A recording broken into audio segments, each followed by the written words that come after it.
jiifta 111 qof oo cudurkaas shumbiyoodka la ildaran dabcan dad badan oo kalena waxaan ugu maqaalaa inay soo socdaan dad badan cudurkii wali la soo dhacayaan runtii waxa dareemi kartaa baahi badan in loo qabo marka faleebooyinka iyo waxyaalaha kale oo dadka fuuqooda lagu soo celsho aad ayaan uga mahad celinaynaa Hormuud waana ku faraxsanahay waxaan Ilaahay uga baryaynaa in uu ajar ka siiyo intii ka qayb qaadatay keenideeda baahidu way taalaa intaana ma dhamayn karto ma cover garayn karto laakiin in badan bay ka hagaajinaysaa waxa kale oo baahi loo qabaa dadkan in loo helo kaloriin in loo helo aqua tabis lagu nadiifiyo biyaha ay cabi jireen in wacyigelin la sameeyo in loogu tago meeshii laga keenayay oo aan la sugin inay yimaadaan isbitaalka ay yimaadaan lagu suginin in la helo mataqaanaa dadkii shaqayn lahaa shaqadaas ka qayb qaadan lahaa dabcan anagu diyaar nahay waxa kale oo muhiim ah in la helo teendooyinka la dhigi lahaa qalabkii loogu eedeyn lahaa makaano laha ahaato ama faleebaha ahaato ama ORS ha ahaato ugu dambeyn wasiirka gargaarka Galmudug Shire Xirsi Maxamuud oo jooga goobta daawada isbitaalka laguna wareejiyay ayaa ugu baaqay heedaha samafalka in kaalintooda ka soo dhalaalaan xilli baahi caafimaad oo badan ay ka jirta deegaanka dadka badan 100 ruuxna isbitaalka cadaado cudurka shumbiyoodka ay la jiifaan meeshan sida aad ogtiin ama dhakhtarku hadda sheegay 112 qof ayaa wali baaqi ku ah oo taala dadkana wali waa la soo wadaa oo waa bilow hadda waxani waxa soo socda bukaankii wali soo socda marka waxaan leeyahay waan baaq u dirayaa hay'adaha caalamiga iyo kuwa local NGO-ga iyo ummadda Soomaaliyeed oo muxsiniinta oo Ilaahay wax siiyay inay si degdega gargaarka bini'aadminimada maaragtay ay u baahan yihiin Galmudug maanta ay qayb ka qaataan Daahir Faarax Ahmed goobjoog cadaado watahay waa isbitaalka guud ee magaalada cadaado oo sida arkaysaan la gaarsiiyay dadkaasi xanuunka shumbiyoodka soo ritay iminkana lala tacaalayo 112 qofood ayaa maamulka isbitaalka uu sheegay in la dhigay saacadihii ugu dambeeyay maanta haddaba xanuunka shumbiyoodka ayaa sidaas si la mid ah dhibaato ku haya hooyooyin iyo dhalaan fara badan oo ku nool gobollo ka mid ah dalka Soomaaliya Bay Bakool iyo Gado ayaa ka mid ah meelaha xanuunkan faraha ba'an uu ku hayo caruurta iyo haweenka iyo waliba dadka kale ee da'da ah magaalada Muqdisho caasimadda Soomaaliya waxa soo gaarayay 48 saac la soo dhaafay iyana qoysas ka soo barakacay abaaraha oo xanuunkan uu u dheer yahay isbitaalada la tacaalaya shumbiyoodka waxa ka mid ah isbitaalka hooyada iyo dhallaanka ee Banaadir oo la dhigay toddobaad gudihiis ku dhawaad 200 oo qofood oo xanuunkan soo ritay haddaba waxa la jooga Dr. Ciise Aadan Ciise oo ah madaxa maamulaha isbitaalkan waxa ku soo dhawaatay barnaamijka intaas kadib bal warbixin guud inaga sii xanuunkan iyo tirada aan sheegnay iyo sida loo tacaashay bismillaahir rahmaanir rahiim dabcan xanuunkan shumbiyoodka oo muddooyinka la soo dhaafay dhibaato xoog leh ku haya guud ahaan wadanka gaar ahaan meelaha ay abaaraha ay xoog ugu jiraan waxa u maleysaa gobolka Banaadir iyo gobolada ku hareeraysan oo bukaanada ay ka imaanayaan in muddooyinkii la soo dhaafay uu aad u sii kordhay shumbiyoodka marka aad fiiriso isbitaal Banaadir oo dabcan ah meesha ugu badan ay bukaanada imaadaan la tacaasha shumbiyoodka muddooyinkii la soo dhaafay waxa arkaysaa in bukaanadii ay aad u sii badanayaan laga soo bilaabo bishii December 2016 ilaa hadda marka ka sii dambeeyay isbuuca ka dambeeya aad ay isii kordhayaan guud ahaan bukaanadii la qabtay isbuucyadii la soo dhaafay marka aan fiirino isbitaal Banaadir la ildaran ama loo soo saxiyay xanuunkan shumbiyoodka dabcan waxay kor u dhaafayaan haddaan soo qaadan isbuuc ugu dambeeyay bukaanadii isbitaalka soo gaaray waxay gaarayeen dad gaaray 197 isbuuci ka horeeyay kale marka aan fiirino waxay kor u dhaafayeen ama ay ahaayeen 191 marka waa dareemi kartaa bukaanada sida ay maalinta ka dambeysay ay u sii badanayaan ayagoo isku jira qaybaha kala duwan dabcan bulshada hadii ay lahayd caruurta oo ay u badan tahay waliba kuwa 2 sano ka weyn sidoo kale dadka waaweyn oo da'da ah sidoo kale dumarka uurka leh marka labadan toddobaad tirada marka la isu geeyo waa 388 qofood oo kiiskan ama xanuunkan shuban biyoodka ah hospitalka loo keenay ma ogaan karnaa imisa dumar ah imisa rag ah imisa caruur ah imisa shanta da'da sana jirta ka yar dabcan marka aad fiiriso xanuunkan dadka uu ugu badan yahay waa caruurta 2 sano ka weyn sidoo kale dadka ku soo xigaahi waa dadka waaweyn ee da'da iyo hooyooyinka uurka leh marka tirada ugu badan in soo gaartahay waa caruurta waxa ku soo xigay dadkaas aan sheegnay ee da'da dadka waayeelka iyo islaamaha uurka leh marka tiradana maalinta ka dambeeyay sida aan ka arkayno statisticskaas ama macluumaadka waxay muujinaysaa in bukaanadii ay dabcan aad u badan yihiin marka dabcan waxay u baahan tahay gargaar iyo gurmad in lala soo gaaro midda kale oo dabcan muhiimka in la sheego waxaa kamid ah dadka xanuunka u imaanaya kaliya maaha gobolka banaadir inay ka imaanayaan waa dadkii dabcan abaaraha ay ku dhaceen waa abaarihii shuban biyoodkan dabcan waxyaabaha ugu badan oo keenay ama leeyahay inay sababeen ay sabab u tahay waxaa kamid ah abaaraha baahsan ee wadanka ka jira waa ogtahay haddii abaaro ay dhacaan meesha ay dadku u soo qaxayaan ama ay u soo ordayaan oo koowaad waa gobolka banaadir oo caasimadda dalka inkastoo hadda ay jiraan maamul goboleedyadii iyo meelaha qaar ee dadkii aad laakiin dadka aan gaarin meelihii ay sarfay macnaha ay ka helayeen waxay caafimaadka ay u baahnaayeen waxay soo gaarayeen gobolladii ayagoo jira in magaalada muqdisho dabcan meesha ugu horeysa oo xarun caafimaad oo la tacaalaysa shuban biyoodkaas waxay u arkaan ama ay tahayba guud ahaan marka doctor adoo ku wata dadkan la keenay hospitalka ee 380 kor u dhaafaya awoodda hospitalka uu leeyahay iyo gurmadka caafimaadka aad siiseen intee bay la eg tahay maadaama aan ogsoonahay da'da inay kala duwan tahay haween ay ku jiraan caruur ay ku jiraan dad ah caqabada ma kala kulanteen adeegga caafimaadka dadka u baahnaayeen mise way heleen sida caadiyan isbitaal banaadir oo ah isbitaal hooyada iyo dhalaanka dabcan waa isbitaal oo national ah oo wadankoo dhan dabcan loogu talagalay inuu noqdo isbitaalka meesha ugu dambeysa oo bukaanka la keena muddooyinka lasoo dhaafay xilligii dowladdii burburkii uu dhacay kadib isbitaal banaadir dabcan xooggeeda wuxuu u saari jiray ama sideedaba lagu daweeyaa hooyada iyo dhalaanka meelaha qaar oo hadda lagu soo kordhiyay oo xanuunana cudurrada guud iyo waxyaabahaas way jiraan laakiin adeega caafimaad ee aan dadka siino dabcan isbitaalkii hadda hay-ad ama qof gooniya oo fangareysaay ma jirto waxa lagu wadaahi waa wax volunteera dhaqaatiirta ka shaqeynaysa waxay ku tadawacaan waqtigoodii iyo wixii ay soo barteen inay uga faa'iideeyaan oo ay ku kaalmeeyaan dadka Soomaaliyeed xanuunkaas la soo tacaalay iyo xanuuno kala duwan oo kale sidaasay tahay waxa aan u qabanaa surface-kii ay u baahnaayeen wixii ay u baahnaayeen bukaanada way helaan sababtoo ah xanuunkan shuban biyoodka marka aad fiiriso bukaanada uu soo ridanayo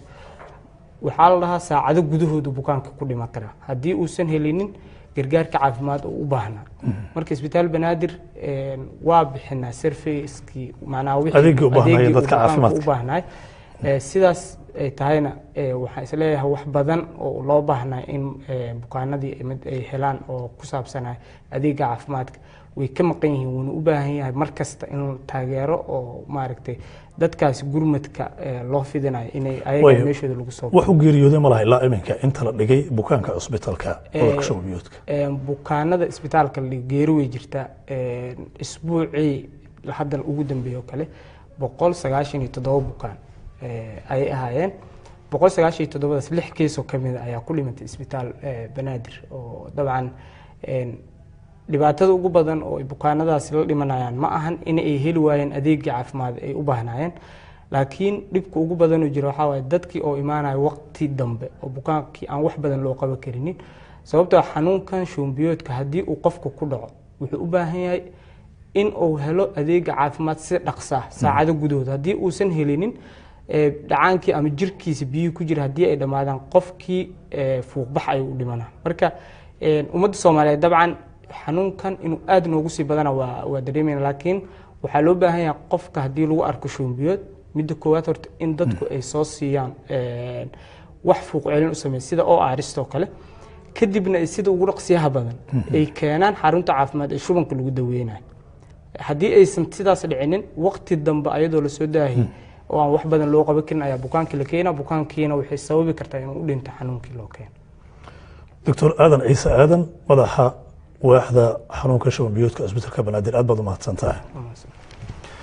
وتقولي واحد داوري سان برنامج كورداره جوبجوك تيفا يدو كجي أمارية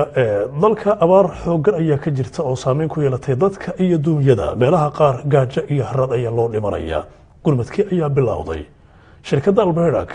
تركيا أحد درجة عن تكوي ساشغال دكتة مقدشو أي كدمركي أي عركتي حرضها برد ضلك كجرا waxa ay ku deeqday $50,000 Mareykanka ah maamulka shirkaddan ayaa sheegay in ay ka qayb qaadanayaan gurmadka loo fidinayo dadka Soomaaliyeed ee abaaruhu ay saameeyeen abaaraha ku dhiftay dalka Soomaaliya ayaa qoys badan oo xoololey iyo beeraley isugu jira ku qasbay inay ka barakacaan goobihii ay ku noolaayeen kuwaas oo soo gaaray magaalooyinka waaweyn qoysaska abaaruhu ay saameeyeen oo aan helin weli gurmadkii ay u baahnaayeen ayaa haddana dhinaca kale waxa soconaya dadaal ay wadaan dadka deegaanka iyo gudiyada qaabilsan abaaraha oo meelaha qaarkood kaalmooyin hordhac gaarsiiyay dadkaas dhibaataysan shirkadda Albayrak oo maamusha dekedda weyn ee magaalada Muqdisho oo ka jawaabaysa baahiyaha ay qabaan dadka abaaruhu ay saameeyeen ayaa gudiga gurmadka abaaraha ku wareejiyay lacag gaaraysa $50,000 si kaalmadan ay qayb uga noqoto gurmadka loo fidinayo dadka abaartu ay saameysay Zami Irol maamulaha shirkadda Albayrak oo kadib lacag wareejinta warbaahinta la hadlay ayaa sheegay in mar kasta ay la xanuunsanayaan dhibaatada abaaraha ee dadka Soomaaliyeed haysta. Bugün Albayrak firması olarak maanta haddaynu nahay shirkadda Albayrak ahaan kuraklık komitesine bir yardım etmek için toplandık. guddiga abaaraha waxaan u soo aruurnay inaan guddoonsiino wax Yardımlarımız devam edecek. caawinaadiina way sii socon doontaa. Somalili kardeşlerimizin her zaman iyi koşullarda en iyi şekilde yaşamasını istiyoruz. walaalaheenna Soomaalida sida ugu fiican inay ku noolaadaan ayaynu rabnaa. Bugün Albayrak firmasının yardımı olarak maanta shirkadda Albayrak ahaan caawinaad ahaan waxay ugu talagashay $50,000 çekimizi komiteye takdim etmek istiyorum. in $50,000 aan guddiga ku wareejino ayaanu diyaar u nahay. Yardımımızın sembolik çekini temsil ediyor. kan waa symbolka caawinaadda ee qeexaya lacagtan bixinay. İnşallah yardımlarımız devam edecek. caawinaadiina way sii socon doontaa. Sheekh Nuur Baarud Gurxan oo xubin ka ah gudiga gurmadka abaaraha oo lacagtaas gudoomay ayaa shirkadda Albayrak iyo Turkiga uga mahad celiyay barbar istaaga mar kasta ay u muujiyaan dadka Soomaaliyeed gaar ahaan xilliyada dhibaatada iyo sida ay uga jawaabaan runtii farxad ayay noo tahay walaalaheena shirkaddan dekedda joogta inay lacagtan bixiyaan runtii ahel bay u yihiin Soomaali gacan weyn bay ku leeyihiin waxa Muqdisho ay ka qabteen waxa gobolada ay ka qabteen iyo hadda ayagoo ballan qaaday bil walba inay wax bixinayaan oo si joogto ah dadkan abaaraha ay u saacidi doonaan san hadda ay u sheegayeen madaxweyne Erdogan shacabka Turkiga iyo xukuumadaba ugu baaqay Soomaaliya in la saacido marka arintaas runtii walaalahana Turkiga waanu haynaa waana islaamnimada nabigeena alayhi salaatu wasalaam mathalul mu'minina في توادهم وتراحمهم وتعاطفهم كمثل الجسد الواحد إذا اشتكى منه عضو تداعى له سائر الجسد بالسهر والحمى مسلمين توا هالفرق وكلية هذا حنون ستفرتاس جرك أنت سكلنا وحنونصن وهالجر وكلية مركا تركي ولا لها النوية وإن لا حسوسة وإن لا حنونصن يعني إيمانك يسلان لماذا أن ولا ليه inkastoo hadda ay soconayaan dhaqdhaqaaqyo dhinaca gurmadka oo loo sameeyo dadka abaartu ay dhibaataysay haddana baahiyaha dadkaas oo badan ma dabooli karaan waxaana magaalada Muqdisho iyo daafaheeda maalin walba soo gaara dad la ildaran xanuuno macluul iyo nafaqo darro abaartu ay biday meelaha qaarna dadku waxa ay u dhinteen haraad iyo gaajo halka dadka qaarna ay la ildaran yihiin xanuuno kala duwan kadib markii ay cabeen biyo wasaqaysan oo ay nafta badbaado uga dhigayeen Maxamed Salaad Cismaan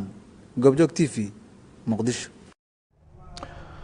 وتاي دhanka kale ra'iisul wasaaraha xukuumadda Soomaaliya Xasan Cali Khayre oo maanta kulan la qaatay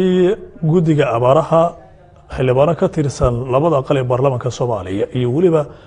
bahda waa bulshada magaalada muqdisho ayaa waxa uu sheegay in 50% abaarta iminka ka jirta dalka Soomaaliya Soomaalidu ay saameysay waxa uu ku baaqay in laga qayb qaato gurmadka cid walba waxa ay awoodo ay ka geysato sida loo badbaadin lahaa ummadda Soomaaliyeed oo wajahaysa abaar saameynteedu ay aad u sareyso tan iyo markii uu magacaabay madaxweynaha Soomaaliya Maxamed Cabdullaahi Farmaajo ra'iisul wasaare Xasan Cali Khayre kulankan oo la qaatay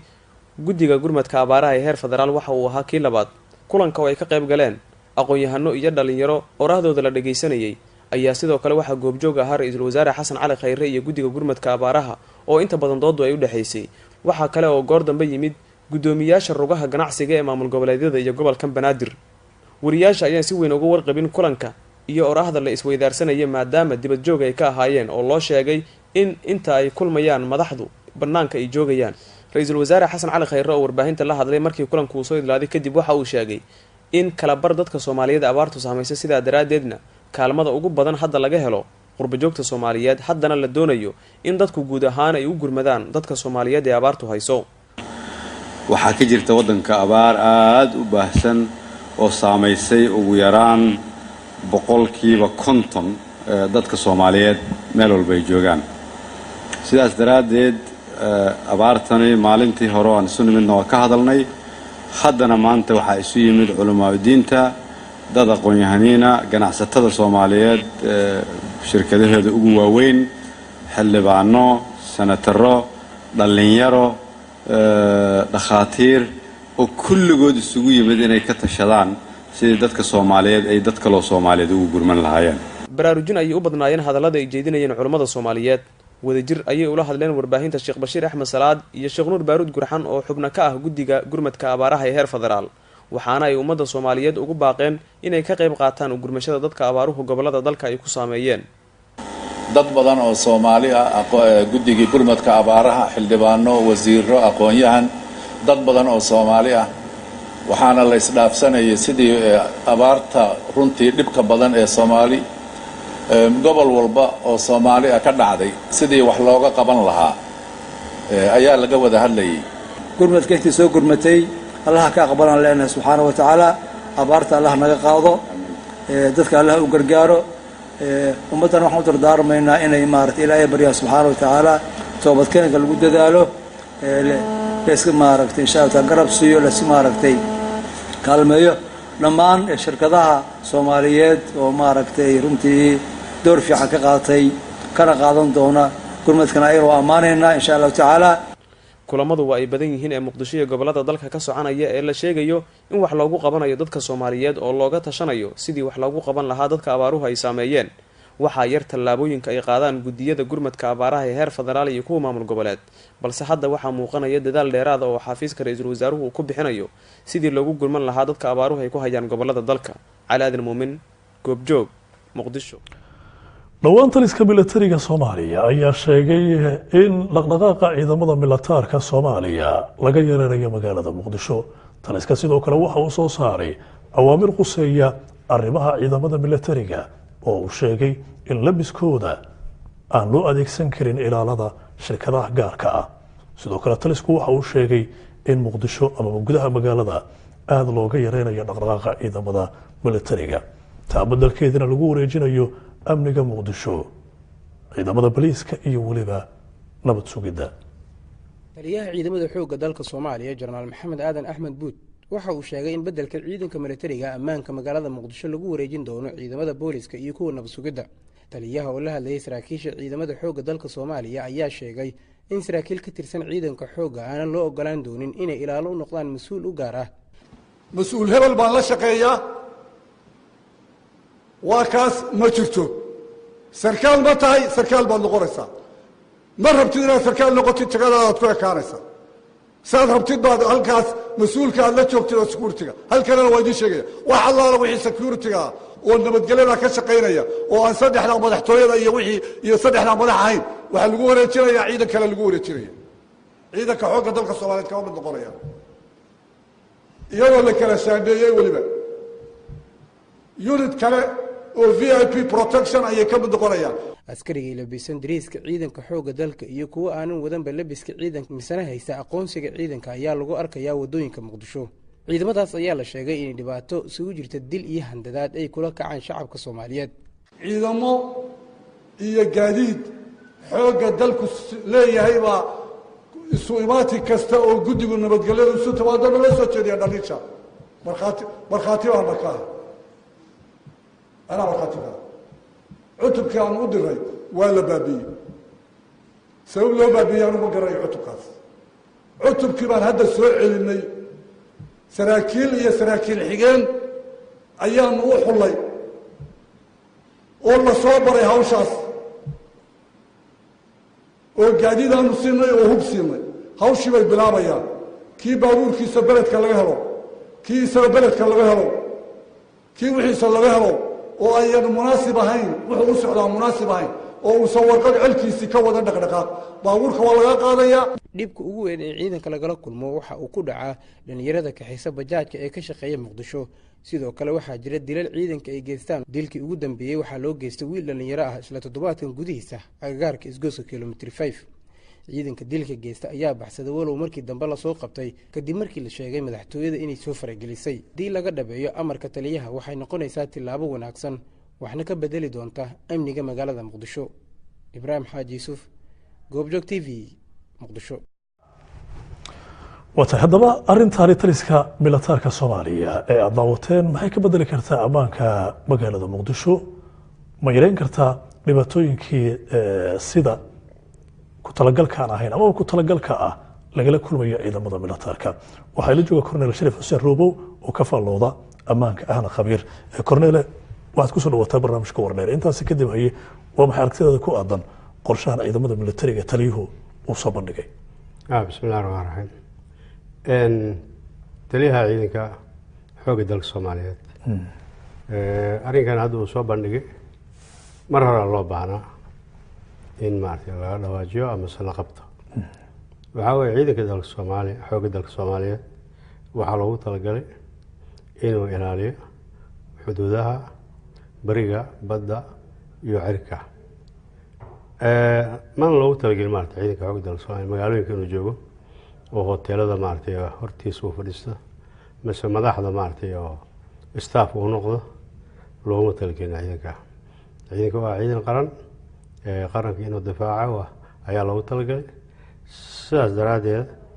waxaa weeye intii hadda burburka markuu dhacay oo dowladnimada maartay Soomaaliya tartiib oo ay u soo laabanaysa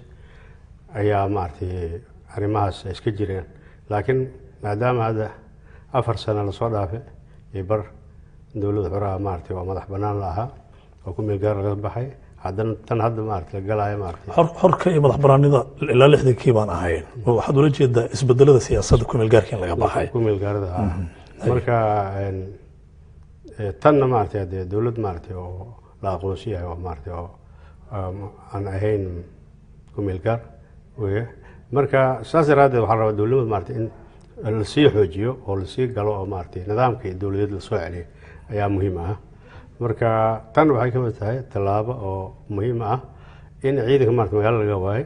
laakiin markaad leedahay adaa ku watay markaad leedahay in ciidamada militariga waxaa lagu yaqaanaa xuduudaha iyo meelaha ka baxsan magaalooyinka. ma ahan in hoteelada ay hor fadhiyaan, ma ahan in madaxda ay waardiyeeyaan. waxaad ka hadlaysaa dal dagaallo sokeeya aan soo marin, dal siyaasaddiisa fadhido oo muddo dheer nabadgelyo haystay. marxaladda lagu jira miyaysan ku muuqanaynin oo duruufo keeni kara militariga inay joogaan magaalooyinka miyaysan jiri karaynin? Korneele, duruufo keeni kara malaha oo amni ah. waana maartay anaga dowladdu waa soo ahaan jirnay waan maartay dowladda oo military leh oo ciidanka nabad sugidda leh booliis leh wax kasta la ahaan jiray. ciidan kasta waxaa waajibaadka loo asaasay oo loo egmaday maartay inuu fuliyo waayo. inkastoo maartay burbur uu jiray oo maartay dowladihii ku meel gaarka ahaa oo xoogaa maartay iska jirtay nidaam darre wax saas ah. laakiin hadda waxaa rabaa nidaamka in maartay la galaa rabaa kulama hadda maartay oo dowladnimada la sii xoojiyo oo maartay hay-adaha dowladda la xoojiyo. waxaana ka mid ah hay-adaha amniga ka mid ah. masala hadda xoogga dalka Soomaaliyeed ma aha maartay in magaalooyinka maartay uu dhaxmashaaxa meelaha jaadka lagu gadaa iyo istaago asoo tuutiis wato uu waardiyo hoteela uu waardiyo looma talgelin weligeedna ma la arkin taariikh soomaaliya kama dhicin intii dowlad aan soo ahayn marka runtii waaye arrinkaas maartay waa loo baahnaa tilaabaas in la qaada oo ciidamada kale maartay oo xagga nabadgelyo ka shaqeeya sida maartay nabad sugidda iyo nisa iyo booliska maartay inay qabsadaan hawshooda nabadgelyada xagga magaalada ah oo inay qabsadaan loo baahan yahay laakiin ma diyaarsan yihiin saldhigyo ciidamadan militariga ah taliyahana uu sheegay inay tahay in laga saaro magaalada saldhigyadii iyo meelihii lagu hayn lahaa kontaroolkoodii disiblinka iyo akhlaaqiyaadkoodii dabagalkooda mise amarku ma-suu yahay wallaahi xerooyin hadda diyaarsan maartay oo annaga aunahay ma laha laakiin kulle meel un waa lasuu geyn karaa teendhooyina waa loo dhisi karaa ciidanka wax weyn maaha ciidan maartay teendhooyin loo dhisi karaa xarunka meelgaar waa loo samayn karaa isla markaana maartay meelaha dagaalada ka socdaan waa la geyn karaa oo banaanada ah marka waxaa muhiim ah maartay in maartay amniga maartay cidda gacanta ku haysa la garan waayo oo ciidan magaalada buuxo tuuta uu wato ciidan kale maartay afku duuban yahay ciidan kale baa nisa lagu sheegay booliska lagu sheegay waxyaabo badan maartay inay isdhex galaan waa arrin maartay aada u khaldan waayo xagga amniga marka taliya wuxuu sheegay in boliiska iyo nabad sugidda lagu wareejinayo ammaanka muqdisho ma u diyaarsan yihiin markii militariga la yidhaahdo banaanka taga ninkaas in loo diyaariyo ahayd waan maartay inay u diyaarsanaan khasab waay marka howl kale maba lahaba hawshooda maartay loo egmada waxaa waaye amniga waaye booliska amniga waxaa la yidhaha amniga maartay oo physical security aa la yidhaha booliska dharka booliska markuu qofku uu qabo oo laamiga uu taagan yahay oo mise traffic uu yahay mise booliis caadi uu yahay qofka meesha maraya wuxuu dareemaya maartay in sharciga uu joogo meesha oo amnigana uu joogo dareemaya wuxuu sameyn lahaa ka istaagaa nabad sugidda marka amniga qarsoon waaye macnaa waxyaabaha maartay la maleegayo oo dalka loo soo maleegayo oo dhibaatooyinka ah inay ka hortagaan way soo maartay meeshooda ay ku fashilayaan ayaa loogu talgalay marka waa in maartay ay leeyihiin tababar maartay arrimahaas ku saabsan oo inay leeyihiin waaye muddana waa soo shaqeeyeen hadda ilaa maartay dowladihii soo bedelay kumeel gaarka iyo tiyaada dhamaatay oo aydan maartay kumeel gaar ka baxday marka waa in maartay tababaro badan waa la siinayo waa ognahay marka waa waqtigan waa in xilligan hadda la joogo waa inay ka adegiin waa maartay ayaa loo baahnaa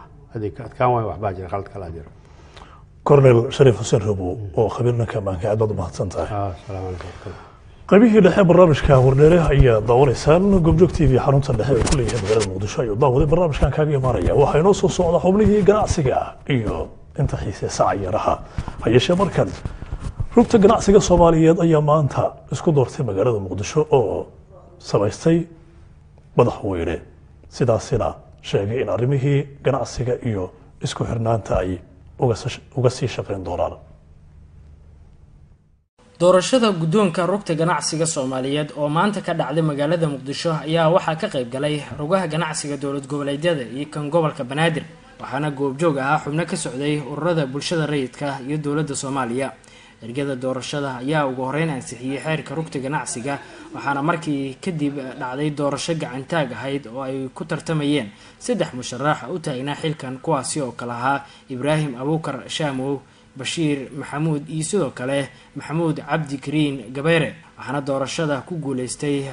rugta ganacsiga Soomaaliya Maxamuud Cabdi Kariin Gabeere oo noqday gudoomiyaha rugta ganacsiga Soomaaliyeed isagoona sidoo kale ku dhawaaqay ku-xigeenadiisa iyo xubnaha kale ee rugta ganacsiga Soomaaliyeed waxaan rabaa marka gudoomiyaha afarta ah inaan u doortay oo u soo jeediyay oo rabaa inay ila aqbashaan gudoomiyaha koowaad mudane Maxamed Aydiid gudoomiye ku-xigeenka arrimaha gudaha number 2 gudoomiye Cabdirashiid gudoomiye ku-xigeenka arrimaha dibadda iyo xiriirka caalamiga mudane Cabdirashiid Ali Aynaashe 3 Cabdiraxmaan Cabdullaahi Aadan Galambe gudoomiyaha arrimaha maaliyadda 4 Ahmed Macalin Isaaq gudoomiye ku-xigeenka tababarada iyo xiriirka caalamiga 5 xogayaha guud ee rugta ganacsiga mudane Shaafi Rabi Kaahin 6 Cabdulqaadir Abuukar Cumar Cadaan xiriiryaha rugaha ganacsiga ee gobolada 7 maxamed cabdi marteele afhayeenka rugta ganacsiga ee qaranka. waxaan codsanayaa inaad intaas ila ansaxsaan oo aad gacanta u taagtaan afarta gudoomiye ku-xigeenna. waxaan codsanayaa inay halkan soo istaagaan. wasiirka ganacsiga iyo warshadaha xukuumadda Soomaaliya Cabdirashiid Maxamed Axmed ayaa sheegay in ay aqoonsadeen rugta ganacsiga Soomaaliyeed isagoo sheegay inay ahayd doorashada mid si wanaagsan ku dhacday. waxaana sidoo kale wasiirka uu u soo gudbiyay fariin uu uga waday ganacsatada Soomaaliyeed Ra'iisul Wasaare Xasan Cali Kheyre oo ugu baaqayay inay qayb ka qaataan gurmadka abaaraha. waxaan rabaa inaan idin xaqiijino wasaaradda ganacsiga iyo warshadaha inay garab istaagan tahay aqoonsan tahay waxa meeshaan ka soo baxay doorasho xalaala oo loo dhan yahay ganacsatada ergadii ay si fiican u doorteen. waxaan hambaleynaynaa guddoonka la doortay. waxaan rajaynaynaa in xilkooda ay si wanaagsan u gutaan. xubno kale oo ka tirsan rugta ganacsiga Soomaaliya iyo sidoo kale mas'uuliyiin dowladda ayaa halkaasi ka hadlay waxaana ay kula dardaarmeen guddoonka cusub in uu wax badan ka qabto horumarka ganacsi ee Soomaaliya. Cabdiwaa Maxamed Ibraahim, Goobjoog TV, Muqdisho.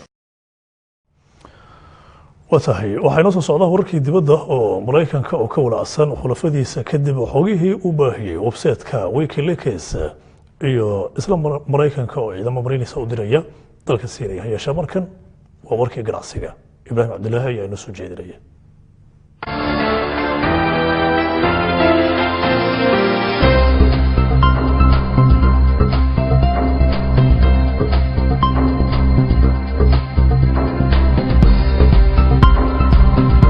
kusoo dhawaada xubinta ganacsiga. maanta waxaan ugu soo qaadanaynaa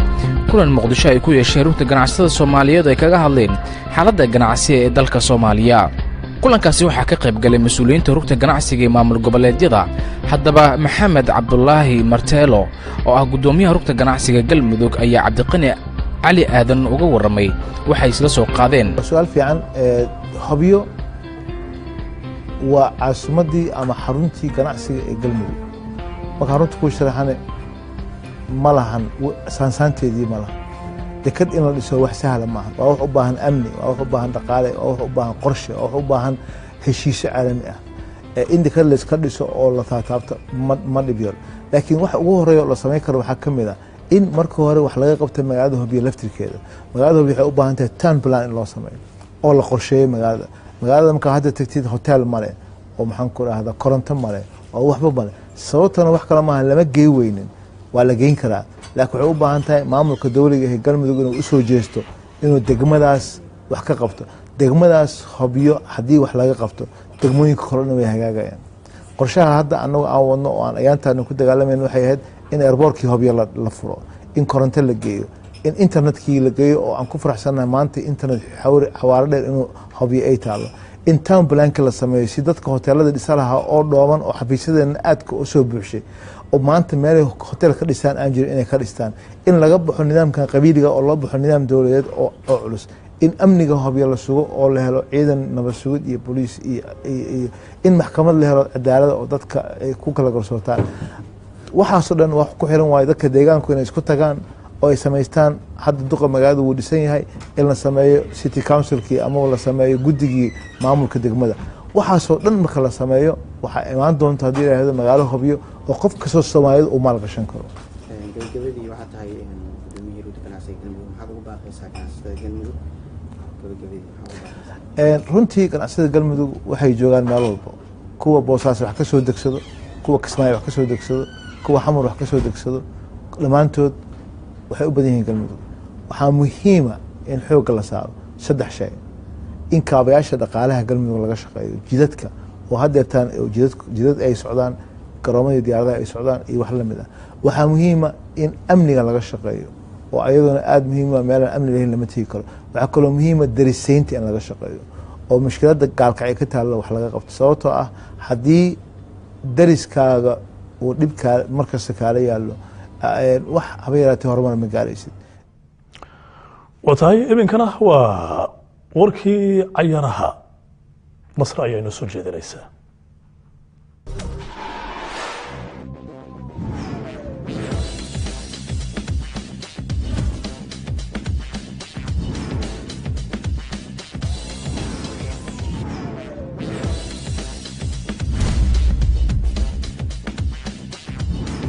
waa hagaag daawadayaal kusoo dhawaada xubinta ciyaaraha ee warka goobjoog TV qodobadan idinkugu heynana waxaa ka mid ah ciyaaryahanka kooxda kubadda cagta Barcelona qaybta daafaca kaga dheelay ee Javier Mascherano ayaa qirtay xalay inuu qalad ku galay dhigiisa Angel Di Maria.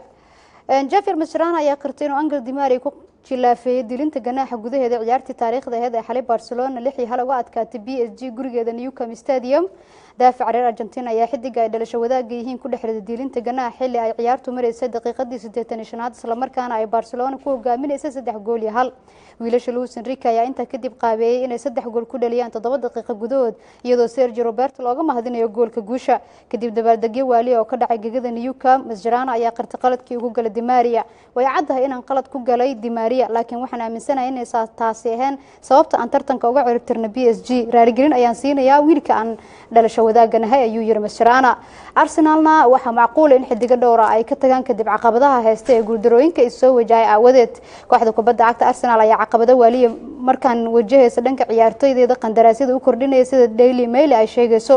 Mesut Ozil ayaa ka cagajiiday in kooxda qandaraas uu saxiixay walow ay horey u jirtay inuu u diiday in qandaraas uu saxiixo ciyaaryahanka Alex Sanchez oo isagu kol horeba la sheegay in khilaaf uu soo kala dhaxgalay isagii Arsene Wenger iyadoo la arkayay in ciyaarta Liverpool iyo Bayern Munich ba Arsenal guuldarada ay kala kulantay isagoo dhoola cadeynaya taasoo muujinaysa in uu ka tagay kooxda Arsenal haddii aysan isbedel keenin. waxaana arintan ay soo dedejinaysaa in tobar Arsene Wenger uu kooxda Arsenal isaga tago xagaagan. ugu dambeyntiina Anthony Griezmann ayaa lagu ganaaxay gool ugu dabaaldegay gacalisadiisa dhalashadeeda. dhaliyaha kooxda Athletic Madrid Anthony Griezmann ayaa ganaax yaab leh kala kulmay xiriirka kubadda cagta Spain kadib gool uu dhaliyay oo ugu dabaaldegay dhalashada xaaskiisa. xidiga reer Faransa ayaa lagu ganaaxay aduun dhan 520 pound iyadoo loo raacsiiyay digniin kadib markii uu dhaliyay gool kulankii Axadda ay kooxdiisa 3-1 uga adkaatay Valencia. Griezmann ayaana soo baxay fanaanada isagoo hoos ay uga qoran tahay hambaliyo gacaliso. warkii xubinta ciyaaraha ee goobjoogna waa iga inta.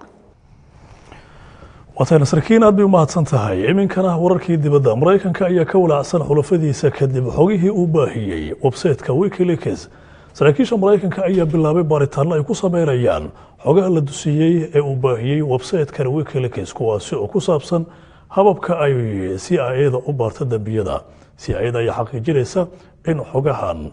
bartan ay baahisay laga dusiyay gudaha CIA-da iyo in kale. afhayeen u hadlay waaxda dambe baarista oo lagu magacaabo Heather Hordiag ayaa sheegay in loo baahan yahay in muwaadiniinta Mareykanka arintani walaac ka muujiyaan maadaama la doonayo in qalqal la geliyo sida uu yiri habka baarista Mareykanka. ugu dambeyntiina islaax xukuumadda Mareykanka ayaa ciidamo mareynaysa waxay u diraysaa dalka Syria gaar ahaan magaalada Riqa la yiraahdo halka oo dagaal uu ka soconayo lana doonayo in looga saaro kooxda ka soo horjeeda dowladda hogaaminaya madaxweyne Bashar al-Assad. sarkaal u hadlay waaxda arrimaha dibadda Mareykanka ayaa sheegay in ugu dambeyntii go'aankaasi la qaatay baatagoonka Mareykankana uu sidaasi ula socon doono howlgalka ka soconaya magaalada Riqa ee la doonayo in lagu qabsado. qodobkaas ayaa daawadayaal u dambeeyay barnaamijkii wardheere oo aan idinkaga soo gudbinaynay xarunta dhexe ee telefishinka goobjoog ku leeyahay magaalada Muqdisho. waxaa idinla socodsiinaya barnaamijka anigoo ah Wiis Xasan Maxamed. idina aad baad ugu mahadsantihiin la socodka barnaamijkan. waxaad dib u booqan kartaan haddii faahfaahin intaasi ka badan aad doonaysaan bartaynu ku leenahay internetka goobjoog.com. habeenka kan xiga intaynu dib ugu kulmayno waxaan idinku dhaafayaa sidaa iyo nabadgelyo.